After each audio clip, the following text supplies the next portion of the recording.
This is the Indirect Podcast. Steve Schlanger, Tim Ream, and joined today by Stu Holden, who, as you might know, was on the call for the U.S. Panama game in Orlando, which tells me that he got to experience one of the most pleasurable places you can possibly imagine, the Orlando airport during spring break, trying to get out of Orlando and get home. How was that, Stu?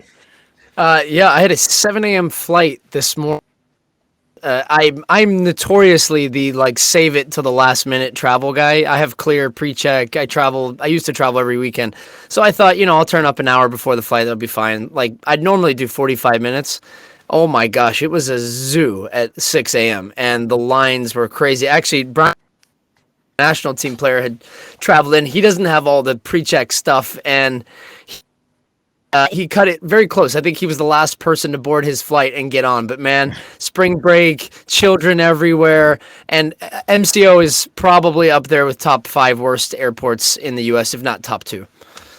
Absolutely. Absolutely. The screaming kids everywhere, and then the line at Starbucks and a half long. It's utterly ridiculous. But I tell you what, you are right that to me and you and other people that travel, pre-check, I think, is one of the greatest inventions that we've come across in our lifetimes. I mean, the remote control, the internet, the wheel, none of them have anything on pre-check. And what that allows pre-check and then clear, and then the next level of entry. Then you're just walking through borders like you own the place, I mean, is there any security at that point? But it's crazy now. Global entry. The last time I came through, I just walked up to this thing, and the guy goes, "Hi, Mr. Holden, welcome back." And that was a little scary. Where I was like, "Oh man, they know, they got your body movements and your eyes, and you're like all that stuff." But yeah, you've been chipped. You've been chipped. Right. A lot easier if we all just lived and worked in London, like with Tim, and you travel to games on the subway. I mean, it's a block away. That's right. And Tim, you must forget what it's like to be American at this point. Do you even know what pre-check on English now? I mean, I've not traveled in 3 years, so that tells you all you need to know. I mean, we're trying to plan a trip back for this summer after the season finishes, and we're getting anxiety about it because we've not done it in 3 years, and we've got 3 kids now instead of 2 and the little baby on the lap, and it's just I don't know. I mean, I've been over here so long. You're probably the opposite. You may have a British passport, but you're not actually. Yeah, British I have the British passport, but haven't been back now. So yeah, exactly. So there you go. We've just gone opposites. Yeah, I'll let you borrow my passport if you want. You must be able to qualify now, can you? Could you qualify for a passport? Yeah. Yeah. Enough of the travel log. Let's jump in here. As we tape this, the U.S. is coming off a very convincing win over Panama. Officially, mathematically, they haven't qualified for the World Cup as of yet, but barring a natural disaster of some kind, they will be in Qatar come this November. Stu, let's just top-line thoughts here on what you thought of the game against Panama, first and foremost, since it's top of mind. U.S. performances we've seen in this cycle, and on a night when I think the pressure was the most, and it was the must-win game against a Panamanian team that was playing for their chance to play in a World Cup. I mean, if Panama didn't win that game, which they didn't in the end, they weren't going to go to a World Cup, and they won't. And so I thought first couple of minutes, maybe it felt like, oh man, this is going to be a game. And then after the penalty, the U.S., they just blew the doors off Panama, and I played with an intensity and a bite and a determination, and the tactical side of the game, I'm interested in Tim's thoughts on as well, of having seen Greg Berhalter's kind of continued evolution and the things that he preaches. And Zach Steffen we had on the set after the game, and he said, we were disappointing in our build-up out of the back, and we were too stretched and open, and he felt they could have been better in that aspect of the game. I was also you're definitely nitpicking at the point when you're up 5-1 and you've won the game. And what I thought offensively was some from Pulisic, from Ferreira. I thought De La Torre had a good game. Tyler Adams was everywhere, plugging all the gaps and doing the little things. So really, to a man across the starting 11 and whoever came in, this was the most complete game I've seen from this team, and it makes me feel confident that we're not going to blow this thing up in in Costa Rica. Listen, I don't get a chance to see the game, obviously being over here and with the time difference. So obviously waking up this morning at 6 a.m. as you do when you've got 3 kids who all go to school, you're looking through social media and trying to see highlights and see reaction and I mean everything you said. That the first couple minutes, it looked as if people were like, "Oh, this is going to be a nail biter." It's going to be one of those that it's like, just an absolute slog to try to get through. But then, yeah, I mean, you see the goals scored, Christian having a game, Tyler coming, again, I saw the same about Tyler, just him being absolutely everywhere, and still somehow not picking up another yellow card. You and I talked about that on Thursday, Stu, about the yellow card accumulation and somehow making it through. And I think for the fans and even for the players, like you want one of those games that just everything just seems to go your way. Yeah. And with Tim, a let me ask you, because I talked so much about Pulisic throughout the game, and I was hesitant to say angry but he did seem angry in a good way, like a very intense way. And I have seen those rare games from him, but I think that was when I've seen him feel and be in that no prisoners mode and just give, let me go. I've seen the best performances in from, but how do you get that out of him every game? Because he was, I mean, that was the Pulisic where guys are like, hey, he can carry this team on their back. I'm curious what you see and how often you've seen that from him.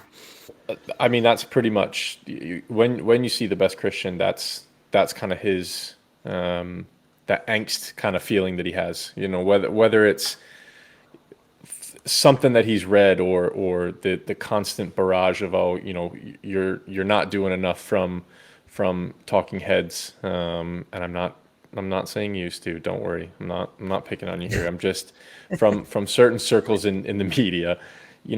He does he has these games where he just gets this fire, and I don't know if it's I wouldn't necessarily say it's an angry or a pissed off Christian. It's just that something just goes off in him, and he's like, right, I'm it's time to take things over.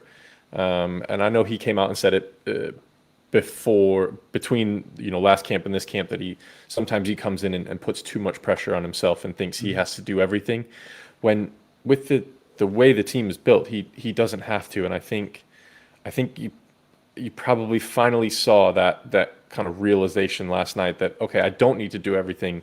I can play a little bit more like myself, but with an edge. And that's when he does play his best, when he's not worrying about, I need to be the savior. Because listen, we all know how that works out. It happened with Landon. He eventually it burns him out. The whole everything, just the media attention, the constant looking Captain America, Golden Boy, whatever you want to call him.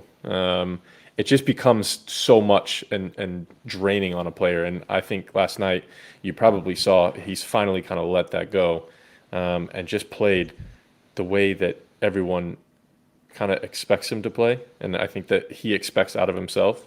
And that's, like you said, when he plays with a little bit of anger, he just takes games over. It's almost like if you could bottle that up and make him drink that with his pre-match meal and just.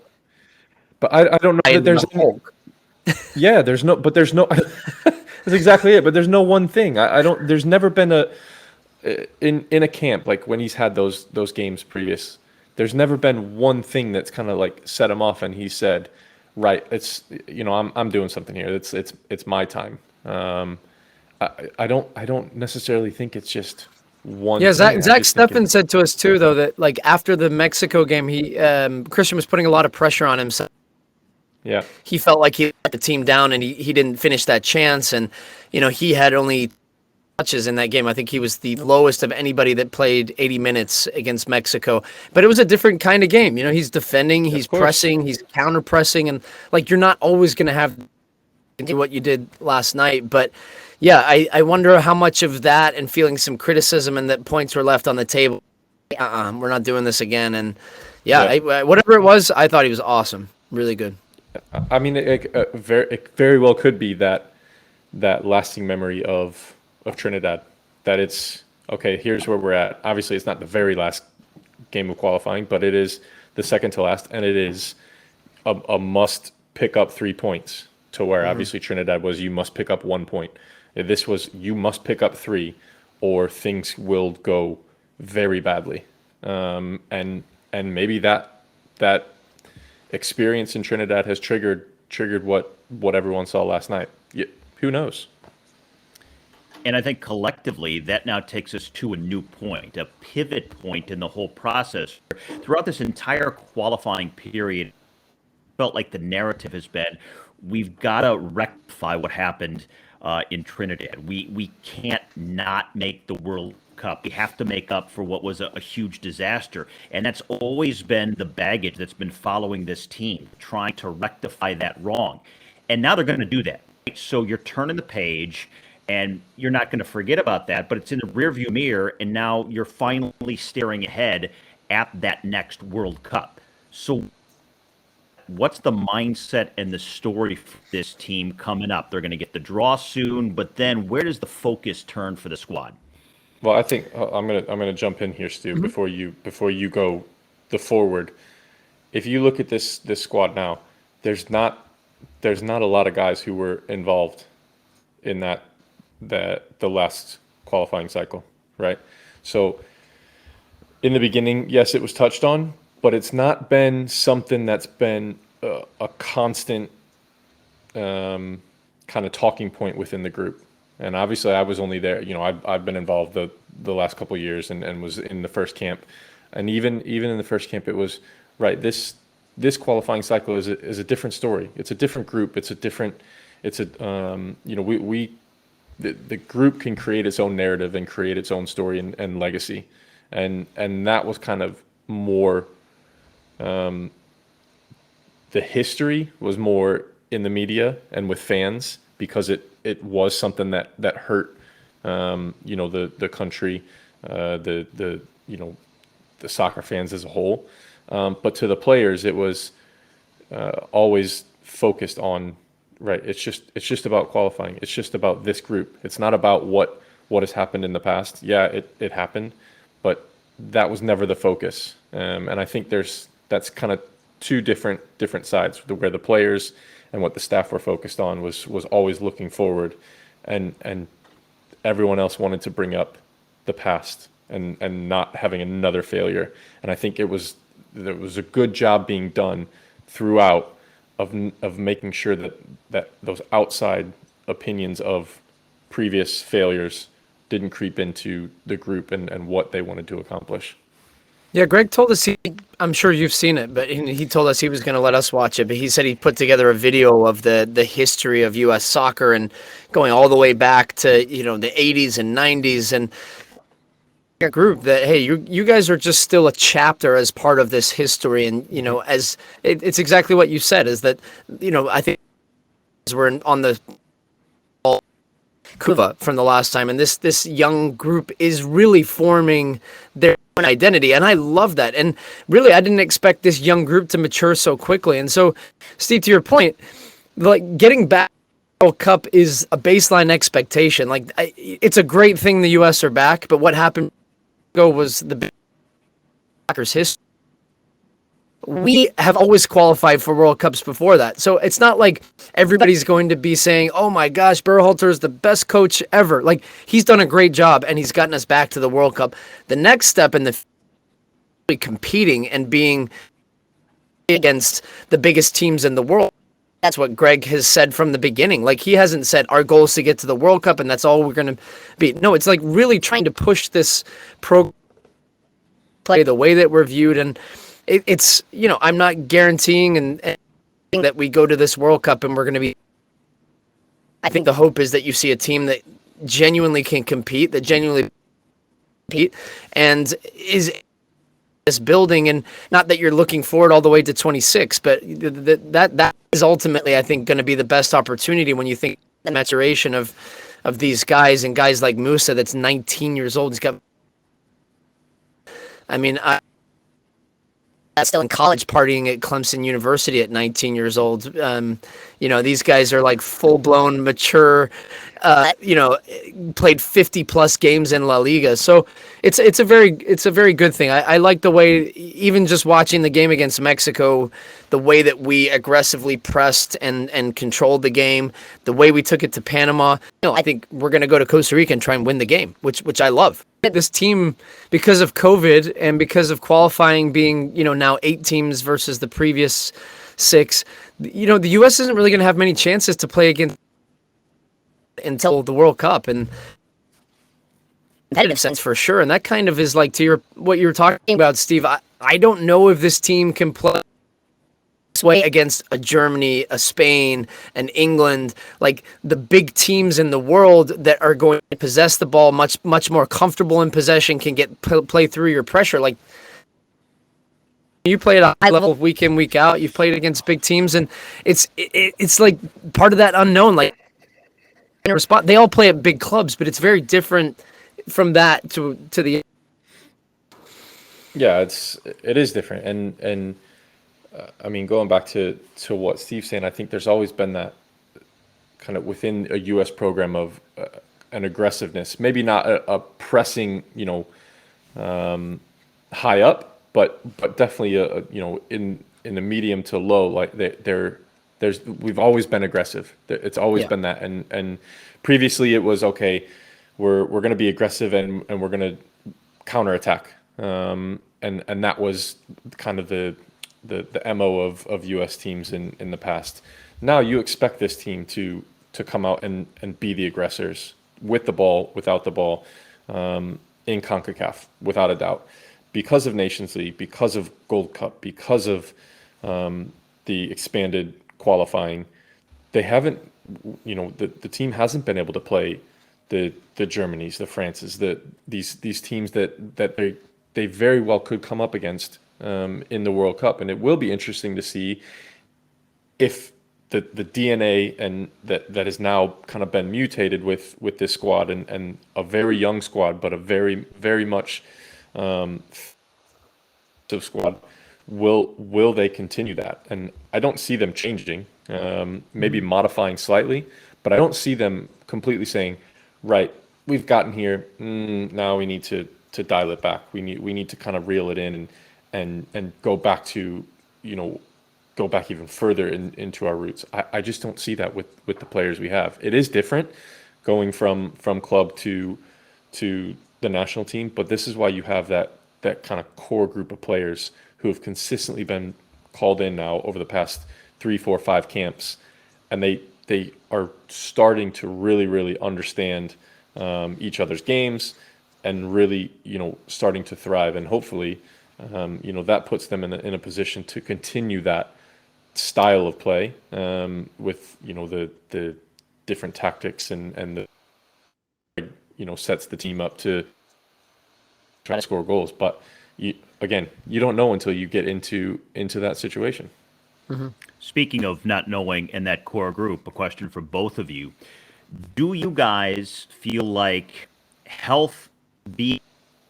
assume everybody's healthy, do either of you feel like the best 11 for this team? And on top of that, do you think that Greg 11 at this point, a few months out from the World Cup? I think now more than ever we have real options, and I think the midfield picks itself. Tyler Adams, Yunus Musa, Weston McKennie, that should be your nail midfield. I think the biggest question mark, as it has been for the past decade, is at striker still. And Pepe's not playing and scoring goals. He hasn't scored a goal since October. Jesus Ferreira looked good the other night, but again, does that level. Josh Sargent's playing, but he's playing on the wing for Norwich. Every name right now that and the striker pool is not consistently playing and scoring goals at a high level. So that would be the one that I think Greg still has this on the board, because really I think the rest of the team, at least right now, picks itself with, Dest. I think Zimmerman and Robinson are playing well together. Does Brooks get back in? Does Chris Richards? Does Tim Ream? Anthony Robinson, Tim, I thought has been great. I thought he had another good night last night, and then it's probably Zach Steffen in goals. So I don't know. There's just that glaring big hole right now up front in the number 9 position. And again, I don't know. Maybe you see Pulisic playing as a false 9 and on the left or the right, and Gio on the left. Like I think Gio's in there and Pulisic's in there, and that's I don't know if you see it the same way, Tim. Every time I put a lineup down on paper, I still don't know who I would pick if I had a big game in the first game of the World Cup tomorrow, especially based on current form. Yeah, I think that's probably safe to say. I mean, you look at who started in the number 9 pretty much over the course of qualifying, and I mean it's pretty much been somebody different almost every game. If not every game, then there's been someone different in every window.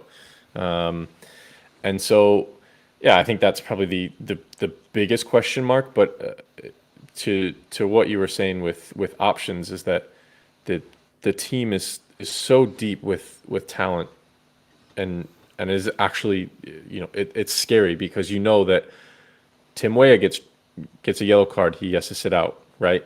Who comes in? No problem. They step up, right? And that just seems to be the way that it has gone. Weston injured. Who steps up? Okay, Yunus Musa's back in. Bang, no problem. Gio is now healthy. He comes in for appearances, and I mean the run he went on against Mexico the other night. Jesus. But yeah, I mean you have guys. Listen, Shaq not even called in for the full camp. Reggie goes down with. I don't. Am I allowed to say it? Did they announce that he had? Yeah, he's COVID. Yeah. Okay, Yeah. right. So gets COVID. So now you're down Reggie. You are down D because he gets a yellow card, and they call in Shaq, who, okay, guess what? You're starting against Panama, and it's like no problem, right? Yeah. That's the beauty of what Greg and the staff have kind of instilled within this group is that. Right. You may not be playing, but you're going to get minutes. And when you get minutes, you have to be ready and you have to, you have to perform, and guys are ready for that. So I think, yeah, your starting 11 probably does pick itself. I think you can have a few debates, out on the wings, whether it's, maybe Jordan Morse comes in for his speed or, obviously Timmy Weah doing well. And you can kind of flip and flop there. But, yeah, I mean, I think he's one of the important things to remember too is that every single World Cup cycle, there's a player that none of us will be thinking about right now that's going to make the final roster, and exactly. A guy that's just red hot form. If you ask me, I think we did this a nerdy soccer broadcaster exercise on one of our away games at one point, 2 years ago, of what it would. World Cup, and I'm going to look at that, and I bet probably I'll have 14 of the 23 names, and like the other 7 or the other was off there, the other 9 will be whoever, right? Like, and there's actually even a potential rumor, depending on what COVID looks like, that we might have a 26-man roster, so that would be interesting too. Wow. Now, back to what you said before, though, I think it's great to have depth. Different ways to play and to win, but I think the lack of a true number 9 at some point, it really is going to be an issue. Go into a World Cup and you don't have somebody like a Lewandowski, a Benzema, any of the classic number 9s who have that presence in the box, who's the focal point, who can hold up play, who can just get a physical goal when you need it. How do you coach for that? If you're Greg and you don't have that, let's say a guy doesn't get hot running in, it's pretty much the same as it is right now. How do you coach for that? Knowing you're going to need goals, but knowing you don't have that focal point in the box. Well, the first thing you do is you call Didier Deschamps, who coached France to a World Cup in 2018 with Olivier Giroud, who did not score a single goal.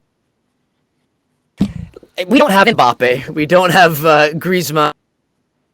Guys like that. And I think that if Greg doesn't have the number 9 that's going to score you 6 goals in a big tournament or a consistent striker, you can find ways to incorporate a striker in different ways and have drop deeper like Giroud does and play back to goal and lay balls off and get winger fullbacks high. So we're seeing that. I mean, that's why Ferreira started against Panama, because he's a guy that can play under well and bases, and he got himself a goal too, which was great. But that might have been, well, he could have actually scored 2 or 3 on the night against Panama. But yeah, it's a legit question. Everybody wants a striker, but certainly has evolved too, where you necessarily always the main focal point of the attack now. All these wide players, creative guys coming off the wings and inverted wingers, and I don't know if you feel the same, Tim. If he doesn't have the standout number 9, which unless Pepe's scoring 15, 20 goals next season for Augsburg, or he goes on loan somewhere, and I don't know if he'll be at that level to handle that pressure where you're not going to have to rotate and use other guys. So I could see Greg doing something a little bit differently with the number 9 position. Yeah, I think so as well. And I think the best example is the way Pep's kind of gone about it with Man City. Mm-hmm. Obviously, the players are very, very different. Even on a completely different level. But he's been crying out for a true number 9 for 2 years now. And it's amazing. They keep winning games. They seem to be doing all right. But I mean, who am I? Again, I'm not saying you copy it, player for player, but there are ways to do it. As Stu, you just alluded to there. You drop a 9 deeper, you play 2 8s, and they get behind, or the wingers come in and tuck in a little bit more, and the wing. If you have wing backs, the wing backs get flying up the wing, and your number 8s almost become 2 split strikers. Like there's a lot of different kind of permutations you can play with, and I think. You may even see it in the summer with mm-hmm. the friendlies and whatever.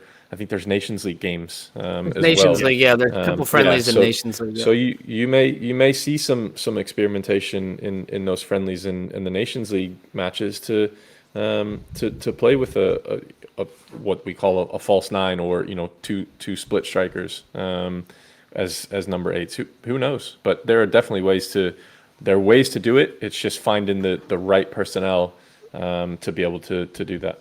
Let me ask you about this and who this might help or hurt. Just the fact that we have a World Cup in November for the first time. There's a rhythm to the football season, right? From the moment you go to preseason in July, to campaign, the fall, the winter, into the spring. And then in a typical World Cup year, you have those few weeks at the end of May. The Champions League guys come in late. In June, you get everything together, and then you start playing mid-June. You don't have that here. It's at a different time. How much does that matter? A lot. Tim's an active current player. I'm retired but I would have had to have thought, had I still been playing, that this would have been the perfect time Cup, from the fact that you start a season in August and you're essentially mid-season fit and you're going to be playing a World Cup. We've seen all these World Cups at the end of seasons when guys have played. I remember doing the World Cup in Russia, and I was counting the number of games that Modric, Vidal, these guys at top clubs playing in Champions. I mean, they were in the 60s and 70s for games played, and then straight into a World Cup, and Modric 7 games to get to a World Cup final, all within a month. It's bonkers to think that you're going to see a guy at peak performance. I think this has the potential to be one of the best World Cups ever because of that, because you're going to have all the domestic leagues on the European side finishing at the same time, finishing early break, and you're going to have this tournament. It's actually going to be interesting because all the MLS teams are going to be finishing their full season and then heading from MLS Cup in November 5th, I think it is, into the World Cup, which starts November 21st. But yeah, not ideal in the circumstances and why we're hosting this World Cup in November, but it is what it is, and I think it to have an event where we're all like, oh, wow, maybe it would be better to see these guys at this time of the year, because you get to see an incredible amount of quality and freshness, I think. I would agree with you completely, 100%, because the more you think about it, as an active player, you think, right, I'm coming to the end of the season. oh my gosh, I have 4 or 5 Yeah, when's weeks my off. holiday? When's my holiday? Like, what do I get to do? And instead you're thinking, Jesus, I got to go to the one of the best, hardest, most prestigious tournaments ever. In the World Cup, like, well, all of a sudden you have to wrap your mind around that, and you're like, right, I can't relax yet. So I'm with Stu. Like, I think for the players, I think you're not having to worry about, having that pre-camp kind of fitness camp, because some teams, some players will have been off from their clubs for a few weeks, then go into training camp, then off to a World Cup if it was in the summer per normal. But now you're looking, okay, you get what? I'm trying to think. August, all of September, you get 5, 6, 7, probably 8 games under your belt. Most of these guys are going to be, if you're playing for your national team, you're going to be playing, starting most games. So you're getting 90 minutes under your belt before even going into a World Cup. That's pretty. I mean, it's nice. You get into a rhythm. You get in. You feel good. Your legs feel good first and foremost. Aerobically, your heart and your intake, your oxygen intake, you're feeling good. So I think Stu's absolutely right. I think it very well could shape up to be one of the best in terms of performances, from all the top players and all the top teams, because they're coming into it, mentally. They're fresh. They're not weary after a 10-month season where they're like, oh man, now I got to go and actually play it against the even better teams, even better players than I was in the league. And that was always the knock, especially against England, right? Because they didn't get the winter break. So they were just playing straight through for so many months, when some of the domestic leagues in Europe at least got a couple of weeks middle of the season. England didn't even get that. And we see that fatigue build up at the end. There's also, I guess, the factor, too, travel you might typically have at a World Cup, right? Because everything's in Qatar, and you're pretty much right there. You have to get on planes and have these multiple-hour flights to get between games, right? I have to. Speaking of travel, I have to go pick up my kids after this one. But all right. the beauty of Doha, honestly, is, and having been there and been to 4 or 5 of the stadiums, is that everything is drivable. You're right. The furthest stadium away from the center of Doha, is 45. That's where going to be. These stadiums are spectacular. Everything is good. So the fact that for the first time you're going to be able to fly into your team hotel, you're not going to check out, you're going to have your training base with whatever location that's going to be, and you're just going to be going to games, coming back, going to training, coming back. And I think it's going to be a real opportunity where you might see teams be able to create an advantage in their sports performance, and they recover with guys and not have, as you said, Steve, the long travel, like take Brazil, for example, or even Russia. I traveled all throughout the country, and it was nuts, like how far away all the different stadiums and cities were. So from a fan's perspective, if you're sitting at home and you're listening and you're thinking about going, best World Cups ever, if you want to see 3-4 games in a day, you're going to have that opportunity. Stadium to stadium. And if you're a real soccer junkie, this is the one to do it. And I do think it's going to be interesting to see how teams can create advantages because of that and because of the uniqueness. And do we see, one of these countries like the U.S.? Tim, it was nuts. I was at U.S. training too. Never seen so involved with U.S. soccer. It was insane. 2 guys flying drones, a videographer, a photographer, multiple physios, a bike, a gym. I was like, where I'm at, there's more staff than players now, man. Like the thing has changed. That's the running joke. There's always more red tops than there are blue tops. Yeah. The red tops are the staff. So there you go. Beautiful. It's crazy. We appreciate the time. If you want Tim to go get your kids, he's good at it. He's picking up kids every day, dropping them off, everything. Hand it off to him. Listen, this is what happens. 10 years ago, we were sitting up in Bolton, just going out to dinner together, and now we're both doing. I called him the other day, and he was doing a school run in the morning, and I was doing the afternoon one, and it was just like, that was what is happening? Called me on the way to. I was dropping my daughter off, and he's like, "This is blowing my mind. I'm picking my kid." And yeah, to think back to that Indian restaurant we went to in Manchester, a solid 11 years ago now. So here we are doing a podcast, and tip my hat to you, man. You're still playing. You're still crushing it out there, brother. Still doing it. Yeah. Still doing it. Yeah, thanks, Steve. Thanks. I appreciate it. Cheers. See you guys. Stu. Appreciate it, bud.